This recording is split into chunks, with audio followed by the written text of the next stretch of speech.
Bon, écoutez, alors merci bien sûr à la librairie Mola de m'accueillir parce que c'est quand même pas une mince affaire d'être reçu chez Mola. Il faut montrer un peu, enfin, il faut montrer patte blanche au niveau de la qualité. Il faut une certaine qualité pour être reçu. Alors je dis pas que ce soit le roman du siècle, mais enfin, il est, on peut en parler. Et justement, on est là pour ça. Alors Franck va démarrer son analyse, on va dire, sans essayer de dévoiler l'histoire, enfin, de donner quelques arguments pour vous donner envie de lire à ceux qui n'ont pas lu. Et puis, une fois que l'on aura débattu, eh bien, j'essaierai de répondre à vos attentes questionnantes. Voilà. Franck, go. Bien. D'abord, je dois vous dire, moi, je ne suis pas un critique littéraire, mais bon, Ça part bien. ça part mal, pas du tout. J'écris pour une autre cause, mais il n'empêche que, d'abord, Guy est un ami, et puis j'ai lu ce livre qui m'a intéressé à différents titres, et donc Guy m'a déjà demandé pour une autre expérience de faire ça. Bon, je voulais pas, je m'en suis pas trop mal tiré, enfin je trouvais que c'était pas mal. Et puis ici, évidemment, j'ai un peu plus travaillé la question. Et à ce sujet, là, ma première question, sans entrer vraiment dans le sujet du livre, justement, une question qui me taraude, c'est de savoir pour qui tu écris. Si ton écriture, tu l'as fait pour les autres, tu l'as fait pour toi, tu l'as fait pour les deux. Quelle est ta véritable motivation dans l'écriture? Ah, oui, alors je dirais c'est un vaste débat. Certains qui sont dans la salle écrivent pour les autres.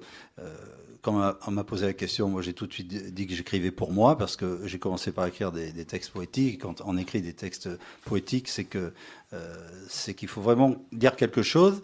Et j'ai donc exprimé je dirais pas mon bien-être, mais mon être à un moment donné. Et pour ce faire, j'ai utilisé des mots. Donc c'était visiblement pour moi. Je dirais, je vais pas parler de thérapie, mais enfin, ça a été une écriture un petit peu difficile. Donc c'était pour moi, oui. Et ensuite, une fois que j'ai commencé à écrire ces textes poétiques, j'ai une amie qui s'appelle Dominique Pénit, qui n'est pas là, qui est une très bonne écrivain, Even, on dit, qui m'a dit tu devrais écrire un petit peu plus long. J'ai écrit des nouvelles et ensuite on m'a dit fonce sur le roman. Alors j'ai foncé sur le roman un peu dans la douleur parce que le roman ce n'est pas une addition de nouvelles, pas du tout. C'est un petit peu comme le marathon, ce n'est pas deux semi-marathons. Donc j'ai eu un petit peu de mal, mais j'y suis arrivé. Mais encore une fois, je me suis concentré vraiment sur mon écriture et sur ce que j'avais à raconter. Donc j'ai écrit pour moi au départ, c'est clair. Il n'y a pas que moi, je pense que quand j'ai lu d'autres auteurs, par exemple Montaigne, que certains connaissent peut-être, qui écrivaient pour lui. Donc ça m'a rassuré. Voilà. Alors, dans ce roman, d'ailleurs le titre le signifie, il est question de dessin, et il est question de dessin quasiment tout le long. Alors, quelle est vraiment la signification du dessin? Est-ce que c'est toi qui aurais aimé dessiner, puisque tu n'es pas dessinateur? Quelle est cette... Oui, c'est très curieux. C'est venu. Alors, ça m'a arrangé que mon héros soit dessinateur, mais c'est peut-être pas par hasard parce que j'ai été élevé dans une famille où le garçon était un excellent dessinateur, le père était un excellent dessinateur, et je l'ai regardé avec des yeux enfin pas d'envie, mais j'étais admiratif devant ces personnes qui pouvaient dessiner, alors que moi j'étais absolument nul en dessin et j'avais beau essayer, j'étais nullissime en dessin. Donc alors j'ai affublé en effet mon héros de cette qualité de dessinateur. Enfin, j'ai réfléchi, mais c'est sûrement à cause de ça. Mais au départ, c'était inconscient. C'est-à-dire qu'il a été dessinateur parce qu'il devait être dessinateur. Ça m'arrangeait en effet pour la suite de l'histoire. Et en effet, je me suis plongé sur les qualités d'un dessinateur. C'est pour ça que j'ai parlé des clairs-obscurs, je parlais de tout un tas de choses. Et je ne l'ai pas fait, si vous voulez, de façon spontanée, puisque c'est pas du tout mon truc. Donc il a fallu que je travaille vraiment sur cet art qu'est le dessin, oui. Et alors, justement, la personne que tu veux dessiner en premier dans ce roman, c'est une personne qui a une disgrâce. Oui. Et ça, c'est assez curieux. Enfin, on est assez frappé parce que quand on dessine, souvent on essaie de dessiner des choses qui sont belles. Mais toi, non. Enfin, le narrateur, pardon, il veut vraiment. Et cette personne-là, Lucie, ne veut pas. Elle ne veut pas du tout. C'est Elle a 12 ans, elle est affublée d'une disgrâce. Alors imaginez-vous, en tant que jeune fille de 12 ans, avec quelque chose qui vous défigure un petit peu, et vous allez vouloir aller vous faire photographier, non, non. Donc elle voulait absolument pas, ça lui plaisait pas du tout. Et en effet, le fait qu'elle ne veuille pas se faire dessiner provoque des fourmis dans les doigts à mon héros qui veut absolument la dessiner et voilà, il va y arriver, mais ça va être un petit peu compliqué. Alors ça, c'est alors. On ne peut pas rentrer là. Non, on peut pas rentrer trop dans les détails, mais en effet, je ne dirais pas que la première partie du roman, c'est comment vais-je la dessiner, mais c'est un petit peu ça. Alors, le puzzle se met en forme, c'est-à-dire qu'on est en train de bâtir tout le carré du puzzle, de chercher toutes les pièces qui ont des bords lisses, pour savoir pourquoi il veut dessiner absolument cette jeune fille. Oui. Alors, en plus du dessin, enfin, il est dessinateur, mais aussi il a une espèce de don de médium. C'est-à-dire que le fait de dessiner une personne, et elle en particulier, va changer le cours de la vie, de la vie des personnages dessinés. C'est ça? Ben, on rentre un peu en effet dans le fond du roman, c'est-à-dire que par sa persévérance, justement, à vouloir dessiner, eh bien, il va, chaque fois qu'il a des fourmis dans les doigts, tous les portraits qu'il va faire de personnages vont avoir un destin bien particulier. Alors attention, c'est pour ça que l'on rentre un petit peu dans la médiumnité. Alors certains disent l'onirique, mais en effet, on est dans un domaine qui pas trop pragmatique. Justement, justement là, il y a des choses intéressantes par rapport justement au hasard, aux coïncidences pour lesquelles tu fais des différences, et donc au destin des personnages. Voilà. Le hasard, c'est une coïncidence qui bouge pas, et la coïncidence, c'est un hasard de feignant. Voilà. Donc ça veut dire que si on bouge pas, si on se déplace pas, si on va pas vers les choses, eh bien on va rien provoquer en fait. Le hasard, c'est l'auto. Voilà. Donc c'est un petit peu le hasard, c'est Dieu qui se promène incognito, disait Einstein. Alors on peut parler de Dieu si vous voulez. Il existe, il n'existe pas. Donc s'il n'existe pas, il n'y a pas de hasard. S'il existe, on peut en parler, mais on parlera plus tard parce que ça risque à nous porter un peu loin. Voilà. Donc en effet, le hasard et la coïncidence, c'est une de mes thématiques. Je parle beaucoup de ça et je dis que la coïncidence, le mouvement appelle la coïncidence, alors que le hasard, eh bien, le hasard est pour moi négatif. Je l'explique un petit peu à la fin du livre, mais on ne va pas tout dévoiler parce que c'est vrai que je démarre mon texte avec une citation de Picasso. Il a dit beaucoup de choses, Picasso, mais il a dit rien ne peut être fait dans la solitude, c'est-à-dire qu'ils se mettent à plusieurs pour bouger, quoi. Voilà. Et l'ambiance du livre est intéressante parce que d'abord, elle se passe enfin, du moins pour moi, elle se passe dans une période qui était notre jeunesse, les 30 Glorieuses, où on revit un peu cette période de notre jeunesse, et aussi on voyage. On voyage dans ton livre, on n'est pas qu'acodérant. Voilà, alors c'est là la question qu'on me pose souvent, comme ça je vous évite de me la poser, est-ce que c'est autobiographique Factuellement, je m'appuie sur des faits, bien entendu. Il y a des faits que j'ai vécus, des situations que j'ai vécues, donc je m'appuie dessus, mais ce n'est pas autobiographique, c'est-à-dire que j'ai vraiment imaginé tout. Par exemple, en voyage, j'ai dit, en effet, on s'en va à Thessalonique, j'ai jamais foutu les pieds à Thessalonique. C'est la question que j'avais posée. On s'en va sur le lac Orestiada, qui est situé en Macédoine. Il y a une belle ville qui est située à flanc de montagne, qui s'appelle Castoria. Bon, Castoria, je ne sais pas si beaucoup de monde ont été à Castoria, mais il faut y aller là-bas. Alors, j'ai trouvé ça, en effet, en lisant, et je suis parti dans une espèce d'imaginaire. Et en effet, j'ai fait vivre des gens à Castoria, je les ai fait aller à Thessalonique. On fait un petit tour par Naples, quand même, parce qu'il y a un petit peu quand même de mafia dans le livre. Alors, ça commence très tranquillement, mais à la fin, il y a quand même pas mal de dégâts provoqués par cette enquête. Hein. Alors, écoute, je trouve qu'on a déjà beaucoup dit de choses. Oui et non. Sur le fond, enfin un certain nombre de choses. Oui. Et là, je voudrais réorienter notre débat sur la forme et ta façon d'écriture. Je trouve que ton style est un style un peu mélangé. Un peu mélangé, je veux dire par là, tu mélanges une manière d'écrire à la fois sérieuse, littéraire, disons, voilà, et par moments... Merci. Oui, littéraire. Et par moments, on est dans une espèce de discours, enfin, dans un langage un peu courant, où là, parce que tu veux te rapprocher sûrement de l'action, je suppose. Oui, alors, en fait, oui, c'est ça. C'est un peu ça. Alors, Madame Sénat, qui est ici présente, qui m'a interviewé pour une radio qui s'appelle RCF, avait dit la première partie, je la lisais à haute voix, mais la deuxième partie, en gros, m'a barbé. Bon, alors c'est vrai que la première m'a barbé. Enfin, bon, alors la deuxième partie m'a moins charmé. Voilà. Alors, non mais c'est ça. Voilà. Alors, je m'explique. Il faut le lire à haute voix. Je m'explique. En effet, la première partie est plus littéraire dans la mesure où c'est une première partie posée. Donc, quand l'on est posé, que l'on prend son temps, on peut apprécier la littérature, la poésie. Il y a des poèmes.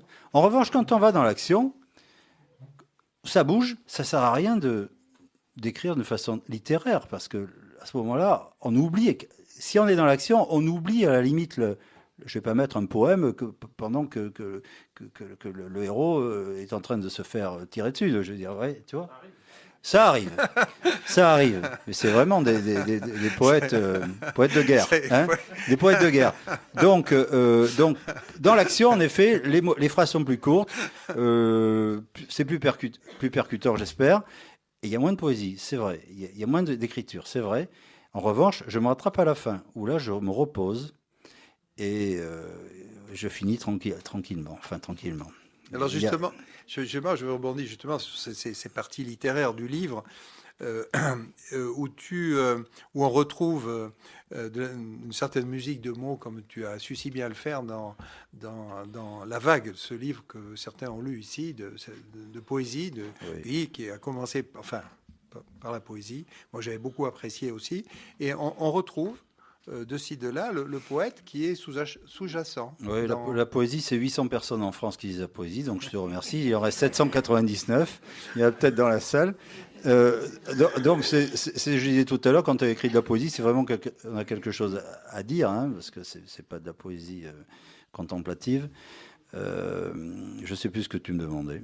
Ah oui, le poème. Oui, alors bien sûr, non, la poésie. Oui, voilà. Oui, j'ai inclus des poèmes parce que j'aime beaucoup la poésie et justement la poésie m'a servi un peu de fil conducteur qui permet de relier au début du livre mes deux héros, c'est-à-dire la petite Lucie et mon héros qui vont trouver un accord sur la poésie, sur un atelier de poésie qui existe dans leur école commune.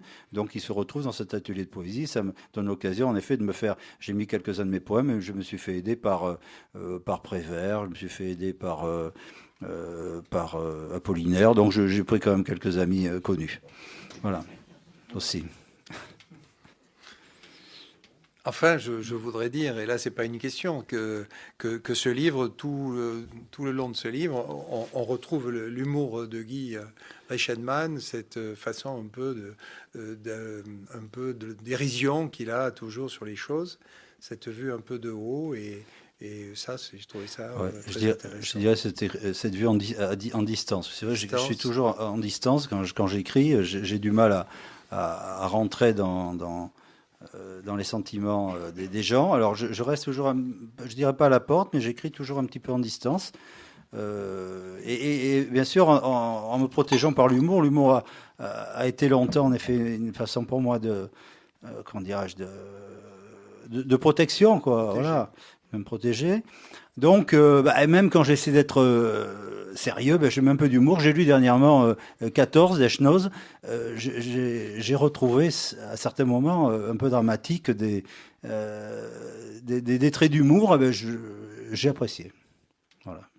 Oui, oui, alors comme tout livre, bien sûr, on peut pas plaire à tout le monde, entre guillemets, mais c'est vrai que c'est un livre qui m'a pris du temps, puisque j'ai mis 8 mois pour un peu écrire un scénario, on va dire, de 20 000 mots. Je suis arrivé à 40 et quelques mille mots, parce qu'on parle en termes de mots, je ne le sais pas depuis très longtemps, hein, c'est depuis que j'écris, rassurez-vous, mais pour vous donner une idée, là, on est à 40 830 mots. Hein. Voilà. Donc, voilà, hors taxe, TTC. Ah ben, bien sûr, on les compte avec les ordinateurs, ça c'est comme ça. Donc signes, au départ, j'étais en 25 000 mots, et puis donc j'ai retravaillé. Alors j'ai ma femme qui est dans le public qui m'a beaucoup aidé. J'ai des amis qui sont ici présentes aussi qui m'ont aidé à lire, à corriger en me disant ce qu'ils en pensaient. Ce texte, je l'ai écrit au passé simple. Ensuite, je l'ai écrit à l'imparfait. Ensuite, je l'ai écrit au présent. Ensuite, j'ai mélangé le présent et le passé simple. J'ai pas mis le plus que parfait parce que je pense que ça aurait été compliqué. Et finalement, je suis arrivé à quelque chose qui tienne à peu près la route, parce que la concordance des temps, croyez-moi, c'est quelque chose, la concordance des temps. Hein. Je veux dire, n'est pas concordeur des temps qui veut. Hein. C'est très très compliqué. Donc voilà, donc bon, l'accueil, bien sûr, comme vous êtes des amis la plupart, donc vous n'allez pas me dire que c'est... Mais j'ai toujours cet exemple, j'ai 2 exemples marquants. André Gide qui dit à Gallimard, en parlant de Recherche du temps perdu, le prends pas, il n'y a rien dedans.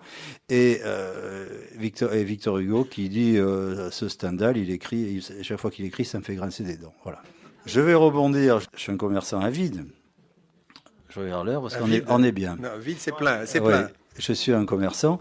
Donc, les droits d'auteur de ce livre, je les donne, j'espère qu'il y en aura. Mais de toute façon, pour la suite aussi, on fera ça.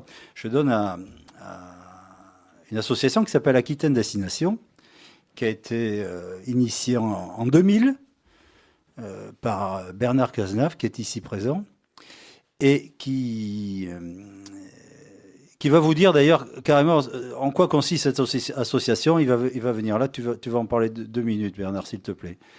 Donc, juste, puisque j'ai la parole, je vais la prendre, hein, tant pis. Moi, je connais Guy depuis maintenant quelques années, Dizaines.